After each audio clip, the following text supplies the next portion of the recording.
गांव का नाम था रूहपुर। एक छोटा सा मुस्लिम बस्ती वाला गांव, जहां लोगों की जिंदगी सादगी में बसी थी, लेकिन दिलों में एक अजीब सी दहशत हर वक्त मंडराती रहती थी। सूरज ढलने से पहले हर घर के दरवाजे बंद हो जाते और माएं अपने बच्चों को सीने से चिपकाकर दुआएं पड़ती थीं। इस डर की वजह था एक विशाल सांप जो हर रात गांव में आता और एक मासूम बच्चे को निगल जाता। किसी ने कभी उसे ठीक से नहीं देखा था, लेकिन उसकी फफकार और रेंगने की आवाज ने सबके दिलों में सिहरन पैदा कर दी थी। कल रात फिर शबाना की 7 साल की बेटी नूर गायब हो गई। हाफिज रहमत ने सुबह मस्जिद के बाहर खड़े होकर नमाजियों को बताया। लोग रो पड़े। यह इस महीने का 8वां बच्चा था। किसी की गोद सुनी हो चुकी थी, किसी का चिराग बुझ चुका था। गांव के बुजुर्गों का मानना था कि यह कोई साधारण सांप नहीं है, यह एक श्राप है। लेकिन किसका श्राप, क्यों और कैसे, यह कोई नहीं जानता था। शबाना, जो कल तक अपनी बेटी की हंसी से जीती थी, आज चुप बैठी थी। उसकी आंखें सुनी, होठों पर बस एक सवाल, या अल्लाह, हमारी क्या खता थी। उसी दिन दोपहर को जब सब औरतें और बच्चे घरों में दुबके हुए थे, एक अजनबी फटे पुराने कपड़े, लाठी और चमड़े की झोली लेकर गांव की तरफ बढ़ा। उसके चेहरे पर सफ़ेद दाढ़ी थी, आंखों में चमक और चाल में अजीब सी शांति। सलाम वालेकुम, उस अजनबी ने गांव के दरवाजे पर खड़े बच्चे से कहा। कौन हो आप? बच्चे ने कांपते हुए पूछा। मैं एक मुसाफिर हूं, लेकिन शायद अल्लाह ने मुझे तुम्हारे गांव की मदद के लिए भेजा है, उसने धीरे से मुस्कुराते हुए जवाब दिया। लोगों ने उसका नाम नहीं पूछा, लेकिन उसे फकीर बाबा कहने लगे। शबाना की बेबस आंखों में जब फकीर बाबा ने देखा तो उसकी पेशानी पर शिकन उभरी। यह सांप इंसानों का नहीं, किसी और दुनिया का है, उन्होंने कहा, और इसका रिश्ता तुम्हारे गांव से बहुत पुराना है। गांव वालों ने आशा और डर के बीच उसे देखा। क्या यह फकीर वाकई उनकी मदद कर पाएगा, या फिर इस सांप की दहशत यूं ही जारी रहेगी। लेकिन वीडियो में आगे बढ़ने से पहले आप वीडियो को लाइक एंड चैनल को सब्सक्राइब जरूर कर लें दोस्तों। ऐसी वीडियो बनाने में बहुत ज्यादा मेहनत लगती है, तो चैनल को सब्सक्राइब करके ही आगे बढ़े। आइए देखते हैं यह वीडियो। शबाना पूरी रात करवटें बदलती रही, आंखों से आंसू थमने का नाम नहीं ले रहे थे। नूर की मासूम मुस्कान, उसका अम्मी अम्मी कहकर दौड़ कर आना, सब कुछ उसकी आंखों में जैसे ठहर गया था।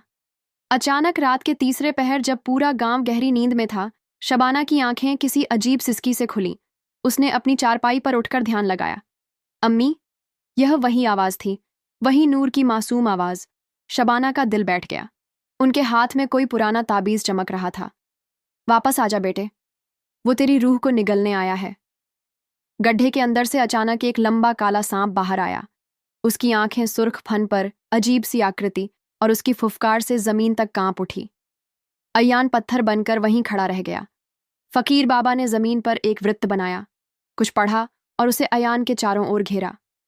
तेरी हिम्मत को सलाम है, बच्चा बाबा बोले, लेकिन अभी तेरा वक्त नहीं आया। सांप ने हमला किया, लेकिन जैसे ही उसने उस वृत्त को पार करना चाहा, आग की लपटें सी उठी। सांप तड़पकर फिर उसी गड्ढे में लौट गया। बाबा ने अय्यान को उठाया और अपनी गोदी में लेकर बोले, यह श्राप अब तेज हो रहा है और शायद अगला निशाना कोई बड़ा हो। रात गहरी थी। शबाना की आंखें थककर बंद हुईं, लेकिन दिल अब भी बेचैन था। नूर की मासूम आवाजें अब उसके ख्वाबों में उतरने लगी थीं। उसने देखा, चारों ओर धुंध थी, सब कुछ सफेद सफेद। अचानक उस धुंध में से नूर भागती हुई आई। अम्मी, अम्मी बचाओ, वो आ रहा है। शबाना भागी, लेकिन उसके पांव जैसे जमीन में धंस गए थे। तभी धुंध के भीतर से एक विशाल काला सांप निकला। उसके फन पर खून के धब्बे थे और उसकी आंखें बिल्कुल इंसानी थीं। उसने नूर की ओर बढ़ते हुए गहरी फुफकार भरी। नहीं, शबाना चीख पड़ी। तभी अचानक नजारा बदल गया। अब वो एक पुराने टूटे महल के सामने खड़ी थी। महल वीरान था, दीवारों पर बेलें लिपटी थीं और दरवाजे आधे खुले थे। उसके भीतर से कोई पुरानी अरबी जुबान में जोर जोर से कुछ पढ़ रहा था।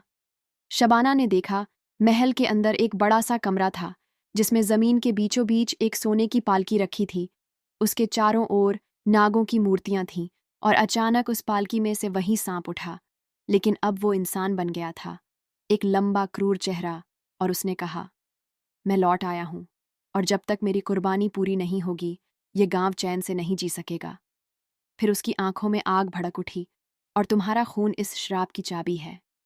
शबाना की चीख के साथ उसकी नींद टूटी। वो पसीने से भीगी हुई उठ बैठी। दिल बुरी तरह धड़क रहा था। उसने तुरंत मस्जिद की तरफ भागना शुरू किया।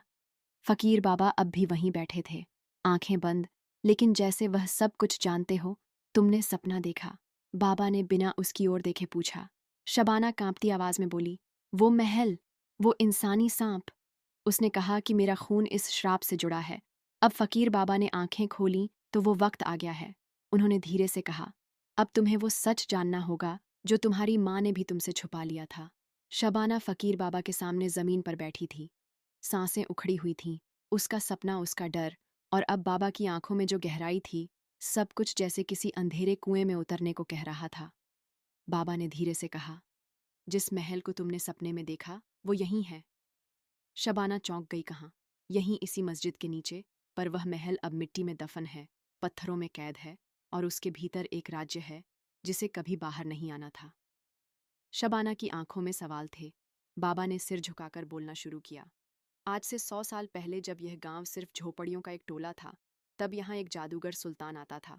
उसके पास सांपों की सेना थी। वो लोगों की औलादें छीन लेता और उन्हें अपनी शक्ति बढ़ाने के लिए कुर्बान करता। गांव वालों ने बहुत झेला, लेकिन एक रोज एक औरत, तेरी परानी, जिसने कुरान को दिल से समझा था, उसने उस सुल्तान को हराने का बीड़ा उठाया। उसने एक आयत पढ़ी, ऐसी ताकत से कि वो सुल्तान और उसके सांप जमीन में धंस गए, और उसी जगह पर यह मस्जिद बनाई गई ताकि अब वह बुराई कभी लौट ना सके। शबाना की रूह कांप उठी। तो फिर अब यह सब क्यों हो रहा है? बाबा ने शून्य में देखते हुए कहा, क्योंकि किसी ने फिर से उस मोहर को तोड़ा है, शायद अज्ञानता में या लालच में। लेकिन अब वो सांप जाग चुका है, और जब तक उसका अधूरा बदला पूरा नहीं होगा, वो चैन से नहीं बैठेगा। और उसका बदला तुझसे जुड़ा है, शबाना। शबाना की आंखों में आंसू थे। मैं क्या करूं बाबा, मेरी तो बेटी भी मुझसे छीन ली गई। बाबा ने पहली बार मुस्कुराते हुए कहा, तेरी बेटी ही वह रोशनी है जो इस अंधेरे को काट सकती है। नूर अभी मरी नहीं है। वो उस जमीन के नीचे कहीं बीच में फंसी है। जिंदा भी नहीं, मरी भी नहीं। उसे वापस लाने का एक ही रास्ता है। क्या तुझे उस महल में उतरना होगा और सांप की आंखों में आंखें डालकर उसका सच सुनना होगा। रात के तीसरे पहर, जब पूरा गांव गहरी नींद में था, मस्जिद के अंदर दो परछाइयां हल्के दिए की रोशनी में धीरे धीरे आगे बढ़ रही थीं। शबाना और फकीर बाबा। मस्जिद की दीवारों पर लगी आयतें आज कुछ और ही महसूस हो रही थीं, जैसे हर हरूफ सिसक रहा हो। बाबा ने अपने थैले से एक पुराना नक्शा निकाला, चिट्ठी के कागज जैसा, पतला, किनारे जली हुई। उन्होंने कहा, यह नक्शा मेरी पीढ़ियों से मेरे पास है। यह उसी जमीन का रास्ता दिखाता है जहां वह महल दफन है और जहां तेरी बेटी अब भी कैद है। मस्जिद के पश्चिमी कोने की दीवार के नीचे उन्होंने एक छोटा सा पत्थर हटाया, और जैसे ही वह सरका, नीचे एक जंग लगे लोहे का छल्ला निकला। बाबा ने जोर लगाया तो जमीन कांपी। धन धम करती हुई जमीन के नीचे से एक गोल दरवाजा उभर आया, लोहे का, भयंकर, भारी, और उस पर सांप के फन की आकृति उभरी हुई थी। शबाना कांप गई। यहां से कोई लौटा नहीं है, बाबा ने धीमे से कहा, पर तू जाएगी, क्योंकि तेरी मोहब्बत, तेरा दुख और तेरा जुनून अब एक माँ का हथियार बन चुका है। बाबा ने उसे एक ताबीज पहनाया। यह ताबीज तेरे दिल को सांप की फुसफुसाहट से बचाएगा। पर याद रख, उस दुनिया में सब कुछ वैसा नहीं दिखता जैसा होता है। शबाना ने अपने आंसू पोंछे और धीरे से सीढ़ियों पर कदम रखा। पहला कदम नीचे रखा गया। मिट्टी की सड़ी हुई गंध, दीवारों पर लिपटी बेलें, और अजीब सी खामोशी, जैसे वक्त रुक गया हो। हर सीढ़ी उसे गहराई में ले जा रही थी, और अचानक उसकी आंखों के सामने खुला एक अंधेरा हॉल, जिसके एक सिरे पर एक बहुत बड़ा दरवाजा था, बिल्कुल वैसा ही जैसा उसके सपने में देखा था। उस दरवाजे के ठीक बीचों बीच एक रूह कांपती हुई बैठी थी। वो नूर थी, लेकिन अब उसकी आंखें सफेद थीं। अम्मी, उसकी धीमी सी आवाज गूंजती हुई आई। शबाना दौड़ी, मगर तभी दरवाजा अपने आप खुला और उसके पीछे खड़ा था वही इंसानी सांप, लंबा, काला, आंखों में आग और चेहरा विकृत। तो आ गई तू, उसी खून की बेटी जिसने मुझे मिट्टी में दफन किया था। सांप की गहरी जलती हुई आंखों में शबाना डर के बजाय कुछ और देख पाई। एक दर्द, एक पीड़ा और एक उम्मीद की झलक। उसने हिम्मत जुटाई और धीरे से पूछा, तुम सच में कौन हो? क्या तुम सच में वही सांप हो जो हमारे गांव के बच्चों को मारता है? सांप ने धीमी आवाज में कहा, मैं नहीं जो तुम सोचती हो। मैं उस श्रापित रक्षक का रूप हूं जो इस गांव और खासकर तुम्हारी बेटी नूर की रक्षा करता हूं। शबाना की आंखें फटी रह गई। रक्षा? लेकिन नूर वह रोज गायब क्यों होती है? सांप ने दुख भरी आवाज में समझाया। तुम्हारी परदादी ने मुझ पर एक बड़ा झूठ बोला था और एक गलत फहमी ने इस श्राप को जन्म दिया। मैं नूर को निगलता नहीं, मैं उसे इस दुनिया के बुरे प्रभावों से बचाता हूं। नूर उस श्राप की चाबी है और मैं उसकी रक्षा करता हूं ताकि वह पूरी हो। शबाना के दिल में हलचल हुई। सब कुछ उल्टा लग रहा था। तो यह सब क्या मतलब रखता है? सांप ने कहा, इस गांव की पीढ़ियां भूल गई कि मैं यहां क्यों हूं। असल में मैं उस अंधेरे को रोकता हूं जो इस जमीन को हमेशा के लिए नष्ट कर सकता था। नूर के बिना वह अंधेरा वापस आ जाएगा। शबाना ने नूर की ओर देखा, जो अब उसके पैरों में धीरे धीरे जाग रही थी। तुम्हें अब चुनना होगा। क्या तुम इस सच को स्वीकार करोगी और हमारे साथ मिलकर इस गांव को बचाओगी? शबाना ने गहरी सांस ली और कहा, मैं तुम्हारे साथ हूं, नूर के लिए, इस गांव के लिए। सांप ने अपना चेहरा धीरे धीरे इंसानी रूप में बदलना शुरू किया। वह अब एक इंसान था, लेकिन उसकी आंखों में अब भी नाक की चमक थी। तो हमारी लड़ाई शुरू होती है, उसने कहा। शबाना ने सांप के साथ मिलकर नूर के अतीत की तहकीकात शुरू की। नूर जो अब धीरे धीरे जाग रही थी, उसकी यादें धुंधली थीं, जैसे कोई गहरी धुंध से घिरी हुई हो। वे एक पुराने जर्जर घर पहुंचे जो गांव के बाहर घने पेड़ों के बीच छुपा था। यहाँ तुम्हारी नूर की पहली यादें छुपी हैं, सांप ने कहा। शबाना ने भीतर कदम रखा। दीवारों पर पुराने चित्र थे, कुछ कुरान की आयतें और एक पुरानी लकड़ी की बक्सा। जब उन्होंने वह बक्सा खोला तो उसके अंदर एक छोटी सी डायरी मिली। शबाना ने ध्यान से पढ़ना शुरू किया।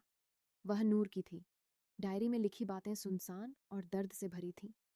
एक मासूम बच्ची की दहशत, उसके परिवार की कहानी और सबसे बड़ी बात, एक छिपा हुआ सच जो कभी किसी को पता नहीं था। नूर ने लिखा था कि उसकी असली माँ कोई और है। वह एक रहस्यमय महिला जो उस काले नाग से जुड़ी थी। वह महिला अपने बच्चों को बचाने के लिए एक गुप्त रास्ता खोज रही थी। लेकिन तभी कुछ भयानक हुआ। शबाना का दिल तेजी से धड़कने लगा। तो नूर असल में हमारी नहीं, बल्कि सांप ने उसे रोका। हाँ, नूर उस महिला की बेटी है जो उस प्राचीन संघर्ष का आखिरी हिस्सा है। इस रहस्य ने शबाना को अंदर से हिला दिया। उसने ठाना कि वह नूर की हिफाजत के लिए हर संभव कोशिश करेगी, चाहे जो भी हो। शबाना ने ठाना कि वह उस रहस्यमय महिला के बारे में और जानने के लिए गांव के बुजुर्गों से बात करेगी। लेकिन कोई भी सीधे जवाब देने से डर रहा था। वे सभी उस पुराने जमाने की बातों से घबराते थे। सांप ने कहा, एक जगह है जो शायद तुम्हें सच के करीब ले जाएगी। वह पुराना कब्रिस्तान जहां गांव के सबसे पुराने लोग दफन हैं, वहां छिपा है वो राज जो नूर की तकदीर बदल सकता है। रात के सन्नाटे में शबाना और सांप उस कब्रिस्तान की ओर चल पड़े। हवा में एक ठंडक थी और पेड़ों की शाखाएं जैसे फुसफुसा रही हों। कब्रिस्तान में घुसते ही शबाना को एक पुराना टूटा हुआ मकबरा दिखा। मकबरे की दीवारों पर कुरान की आयतें उकेरी हुई थीं, लेकिन बीच में एक बड़ा निशान था, जैसे किसी ने वहां कुछ छुपा रखा हो। शबाना ने जमीन खोदनी शुरू की। कुछ देर बाद एक पुरानी लकड़ी की पेटी मिली। पेटी खोलते ही उनमें से एक जंजीर निकली, जिस पर कुछ अरबी लिपि में लिखा था। सांप ने ध्यान से पढ़ा। यह लिपि बताती है कि उस महिला ने अपनी जान देकर एक अनमोल ताबीज बनाया था जो बुरी शक्तियों को रोक सकता है। पर ताबीज टूट गया और तभी से गांव पर यह श्राप टूटा नहीं। शबाना की आंखों में आंसू थे, लेकिन दिल में एक नई ताकत थी। अब हमें उस ताबीज को ढूंढना होगा और उसे जोड़ना होगा, तभी यह बला खत्म होगी। शबाना और सांप ने ठाना कि वे ताबीज के टूटे हुए टुकड़ों को खोज कर जोड़ेंगे। तभी ही गांव पर से उस भयानक श्राप का अंत हो सकेगा। यह टुकड़े गांव के आसपास के खतरनाक इलाकों में बिखरे हुए हैं। सांप ने गंभीर स्वर में कहा, हैं, बहुत सावधानी से काम लेना होगा। पहला टुकड़ा गांव के पुराने कुएं के पास था, जहां बच्चे खेलते थे। लेकिन अब वह जगह वीरान और डरावनी लग रही थी। रात के सन्नाटे में दोनों वहां पहुंचे। जैसे ही शबाना ने कुएं के पास जमीन खोदी, उसे एक चमकदार टुकड़ा मिला। वह ताबीज का पहला टुकड़ा था। लेकिन तभी कुएं से एक ठंडी हवा निकली और एक डरावनी परछाई उनकी ओर बढ़ी। सावधान, सांप ने चेतावनी दी। उन्होंने मिलकर उस परछाई से लड़ाई की, जो असल में एक प्रेतात्मा था जो ताबीज को छूने से रोकना चाहता था। कड़ी मशक्कत के बाद वे उसे हरा सके। दूसरा टुकड़ा गांव के पुरानी हवेली के तहखाने में था, जहां कई सालों से कोई नहीं गया था। वहां अंधेरा और सन्नाटा था, पर दोनों डरे नहीं।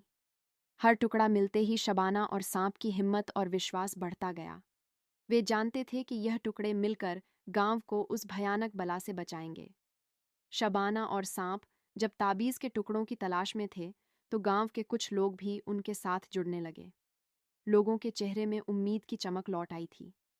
वे जानते थे कि अब इस भयानक श्राप को खत्म करने का मौका है। रमजान चाचा, जो गांव के बुजुर्ग और बुद्धिमान थे, बोले, हम सब साथ हैं, अब कोई बला हम पर हावी नहीं होगी। लेकिन इसी बीच गांव में एक ऐसा शख्स भी था जो छुप छुप कर सांप के असली मकसद पर शक कर रहा था। उसका नाम था फयाज, जो खुद एक गुप्त दुश्मन से गठबंधन में था। फयाज ने धीरे धीरे गांव वालों में शक और डर फैलाना शुरू कर दिया। उसने कहा, शबाना और वह सांप हमारे लिए खतरा हो सकते हैं, हमें सावधान रहना होगा। शबाना को कुछ अजीब बातें महसूस होने लगीं। कहीं कोई साया उनके काम में बाधा डाल रहा था।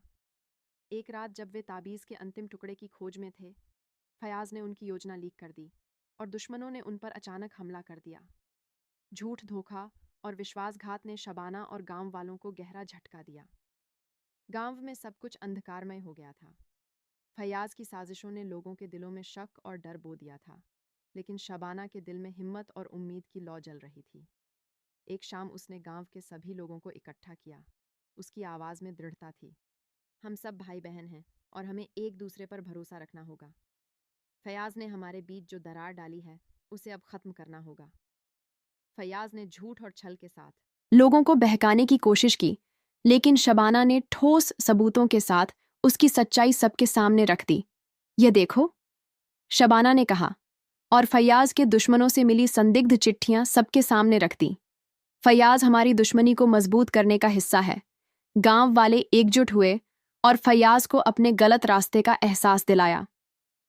फयाज को भी अपनी गलती का पछतावा। फिर शबाना और सांप ने ताबीज के सारे टुकड़े जोड़े। जब आखिरी टुकड़ा जुड़ा तो एक तेज रोशनी हुई और गांव पर से वह काला अंधेरा धीरे धीरे हटने लगा। नूर अब पूरी तरह सुरक्षित थी और गांव वालों के दिलों में फिर से खुशियां लौट आईं। शबाना ने आसमान की ओर देखा और कहा, यह अंत